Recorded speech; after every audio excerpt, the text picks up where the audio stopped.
নতুন বছরের শুরুতেই বিপিএল 2025-26-এ দর্শকদের জন্য থাকছে দারুণ এক লড়াই।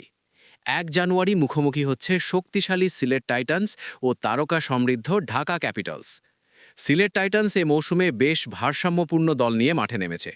টপ অর্ডারে আক্রমণাত্মক ব্যাটার, মিডল অর্ডারে অভিজ্ঞতা আর বোলিংয়ে রয়েছে গতি ও স্পিনের দারুণ সমন্বয়। নিজেদের মাঠে খেললে সিলেট বরাবরই আলাদা রকম ভয়ঙ্কর, আর সেই সুবিধা কাজে লাগাতে চাইবে তারা। অন্যদিকে ঢাকা ক্যাপিটালস মানেই বড় নাম, বড় প্রত্যাশা। দলে রয়েছেন ম্যাচ জেতানোর মতো ব্যাটার ও অভিজ্ঞ অলরাউন্ডাররা। পাওয়ার প্লেতে দ্রুত রান তোলা আর ডেথ ওভারে আগ্রাসী ব্যাটিং ঢাকার বড় শক্তি।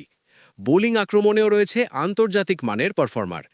এই ম্যাচে মূল লড়াই হবে সিলেটের বোলারদের সঙ্গে ঢাকার টপ অর্ডার ব্যাটারদের। টস এখানে বড় ভূমিকা রাখতে পারে, কারণ এই ভেন্যুতে প্রথমে ব্যাট করলে ভালো স্কোর গড়ার সুযোগ থাকে। সব মিলিয়ে নতুন বছরের শুরুতেই এটি হতে যাচ্ছে একটি হাই ভোল্টেজ ম্যাচ।